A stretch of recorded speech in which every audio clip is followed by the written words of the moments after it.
Mga igsoon ko diha ni Kristo, aniya na kita sa ikaunom nga segment sa Season 3 sa Pagsangyaw 2021. Kini programa nga gipanguluhan sa laiko sa Sugbo ang gipagpangandam sa dakong kasaulugan nato sa ika-500 nga kasumaran sa pag-iabot sa Kristyanismo dinhi sa Pilipinas. Ug ang atong topic karon mao kining imbitasyon o awhag sa atong Ginoong Jesucristo sa pagbaligya sa atong kabtangan o pagsunod kaniya. Kini maong topic gibase diha sa sugilanon sa ebanghelyo nga nahitala sa tulo ka mga ebanghelyo sa balaang kasulatan sa Synoptic Gospels. Kato istorya sa usa ka tan-on nga dato na midol kang Hesus ug nangutana kung unsa ang iyahang pagabuhaton aron maangko niya ang kinabuhing walay katapusan. Ato hinungduman nga ang tubag ni Hesus gilangkob sa duha ka bahin.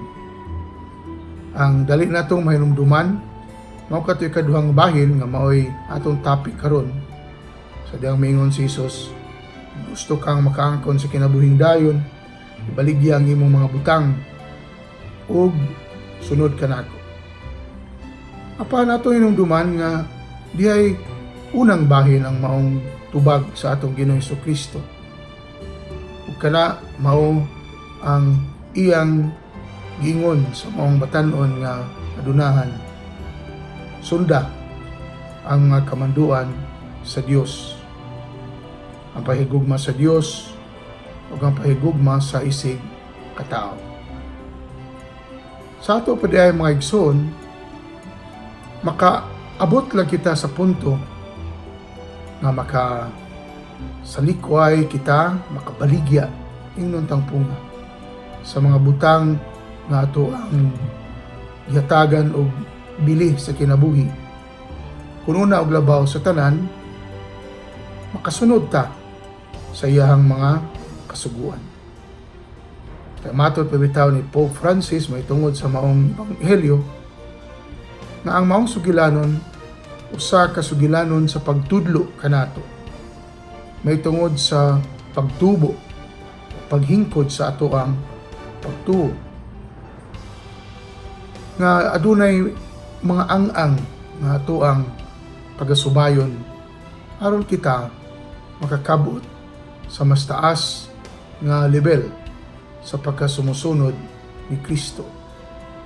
Magsugod ay kini sa ato ang pagkamasinugtanon sa mga kasuguan sa Dios sa iyang kabubuton, sumala sa kinabuhi, sa tagsa-tagsa ka kinabuhi nga ato ang gisubay. Ang ikaduhang sugo sa iyang tubag, pagbaligya sa mga kabtangan, mahimo nga atong iliteral sa pagsunod. Adunay mga maayong ehemplo sa ato ang kasaysayan sa simbahan. May tungod sa mga tao nga nakabuhat niini ug nakapahimo kanilang balaan. Ang labing inilamo si St. Francis of Assisi nga mitalikod sa iyahang kinabuhi nga hayahay. Wa lang niya ipamaligya ang mga panapton sa iyang amahan kundi iyang gihog gikan sa iyang balay alang sa mga kabus diha sa dalan. Sa ato ang lokal nga simbahan, si Monsignor Teofilo Camumot, sulugon sa Dios, nahimong bantugan sa iyang kabalaan o kabuutan tungod sa iyang talagsaon nga pag kamanggihatagon.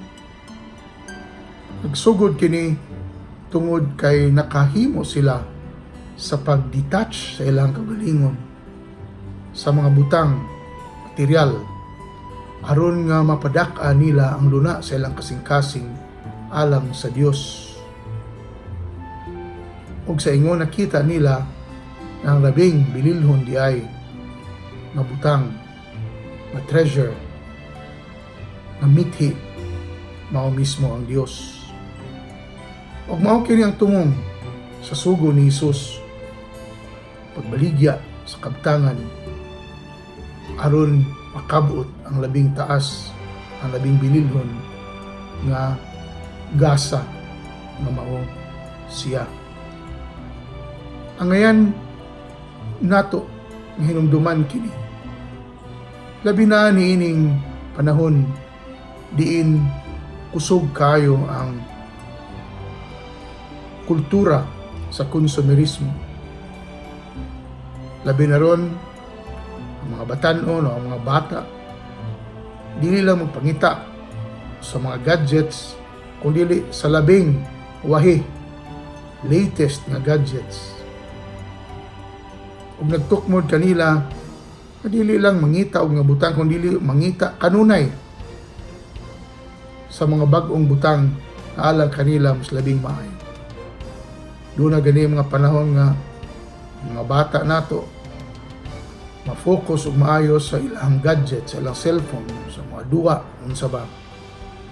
Na ang ginikanan nga musangpit kanila kinahanglan nang mo singgit kanila aron pagpugwat kanila sa pagbuhat sa mga buluhaton, pagbutang sa ilang gadget.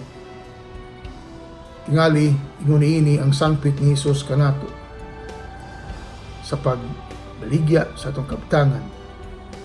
Singgitan kita aron mapugwat gikan sa atoang attachment sa mga butang kalibutanon aron kita makasugod ug tan-aw ug tutok sa mga butang langit mo. Amen.